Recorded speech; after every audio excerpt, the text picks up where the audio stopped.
from the longest race of the night down to 1,000 metres for race number 2, but we stay in Class 5 with Dragon Kingdom coming back in distance. Both of his wins have been over 1,200 metres. Drive for Glory last start winner carries an extra £6 but draws a gate also. Jazz D, the blinkers off. Starry Night, the cheek pieces off, the blinkers go back on. Goodman Shippers had 2 trials. Six Best Friends wears cheek pieces for the first time. Shiny 2 raced on Sunday and gear changes down the bottom. Call Me Lou pacifiers with cowls on again, and this is Guts. Nick wears visor for the first time.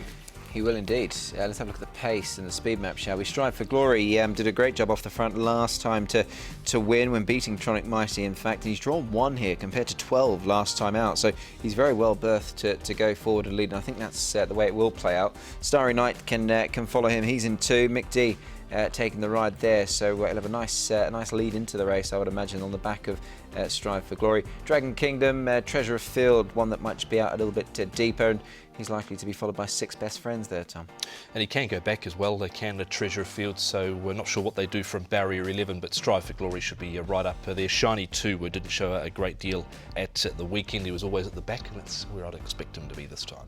Well, we're going to the other end for our first replay, Tom, because Strive for Glory wins this. Tronic Mighty runs second. Can you see these two figuring again? I can certainly see Tronic Mighty doing so. He trialled up really well coming into this as well, following this effort behind Strive for Glory last time. And on Strive for Glory, he's obviously got more weight to carry, and he's never won 2 in a row before, and kept on going courtesy of a good ride last time out. Jack Wynn's come out of this race, but again, he's going to go forward, but it's whether he can handle that extra weight, Nick. Yeah, that is the question mark, and you can see Tronic Mighty was closing on him all the while there to the lines. Look, I think if you take a strict line through that race, it is those 2 that you want to take out of it, but he is drawn very well, and again, I'll say it again, Luke Ferraris, he's deadly off the front. He is indeed. He's having a really good season. Luke, winner on Joyful Genius on Sunday. Starry Night, could it be the perfect start for Mick D, Nick?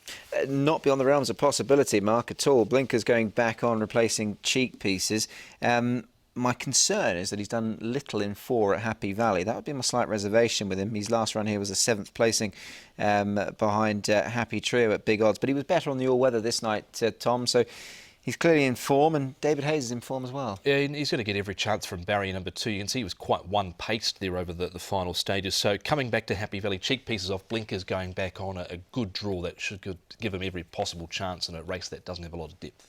Jazz D, Tom, was in the replay that we saw a couple ago. He's been back to the trials and ran 5th here down the straight. He is a horse that has won in Class 5 and a 2-time course and distance winner. Yeah, I just wonder if he's better over 1,200 metres these days, if he's just lacking that zip as a 7-year-old here over the 1,000 metres. I thought the trial was a little basic as well. That horse that's running into 4th there, Star Club, ran well at the weekend.